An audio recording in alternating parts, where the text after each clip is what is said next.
Est-ce que le jeu vidéo c'est de l'art? C'est une question qui fait encore débat, dont on ne va pas vraiment répondre aujourd'hui, mais je peux amener un argument qui peut prouver que le jeu vidéo a bien sa place parmi les autres arts, et cet argument c'est Céleste.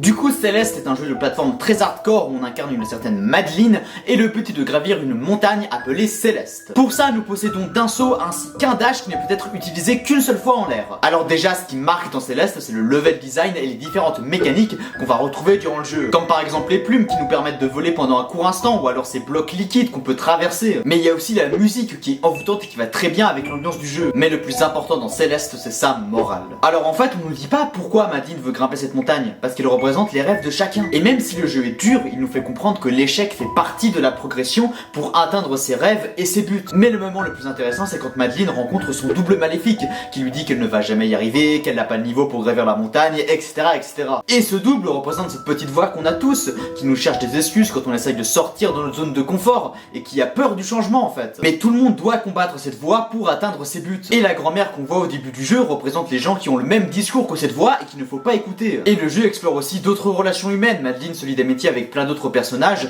qui sont un soutien précieux. Et cela nous rappelle que dans les moments difficiles, il est important de compter sur les autres et demander de l'aide. Mais à un moment dans le jeu, Madeline n'arrive pas à gravir la montagne et finit par tomber tout en bas. Et c'est là qu'elle se rend compte qu'en fait elle se battait contre elle-même. Car toutes ces idées sombres et ces faiblesses que représente son double, elles font partie d'elle et elle ne doit pas les renier. Et lorsque dans le jeu Madeline et son double s'assemblent, elles deviennent plus fortes parce qu'elles ont deux dash maintenant. Et en vrai c'est un petit peu un jeu de développement personnel. Et attention, quand je parle de dev perso, je parle pas de ça. Salut à tous les mal bêta. Aujourd'hui on va apprendre à devenir un vrai mal alpha et à bien manipuler les femmes. Alors pour ça, il vous faudra une coque Pop-It, un vinyle de Johnny et bien évidemment un amiibo Steve. Donc du coup vous prenez l'amiibo Steve et vous faites exactement comme moi. Attention, ça va aller très vite. Oh, tu vas quitter la salope! Non, je parle du vrai développement personnel, celui qui te dit de t'améliorer, de faire des efforts plutôt que de rester sur ton canapé ou de ne pas avoir peur de l'échec. Et puis... Donc c'est un jeu vidéo qui te dit de bouger ton cul et de pas jouer aux jeux vidéo? Mais bon, tout ça, ça fait partie des centaines d'interprétations qu'on peut faire durant le jeu, parce qu'il y a aussi... Alors il y a aussi ces monstres qui peuvent représenter les démons mentales, que combat Madeline, et aussi alors l'hôtel de Monsieur Oshino qui peut représenter le désordre qu'il y a dans la tête de Madeline à ce moment-là. C'est bon, t'as fait des interprétations, t'es content?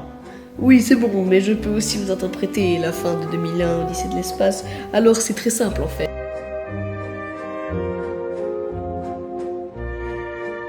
Donc en conclusion, Céleste c'est l'un de ces nombreux jeux qui nous montrent que le jeu vidéo peut être de l'art grâce à son level design et à son histoire. Et aussi, j'en avais pas parlé, mais Madeline est dépressive et toutes ces morales d'acceptation de soi, de réaliser ses rêves, ça peut aider des personnes qui sont comme elle. Bon allez, à une prochaine fois.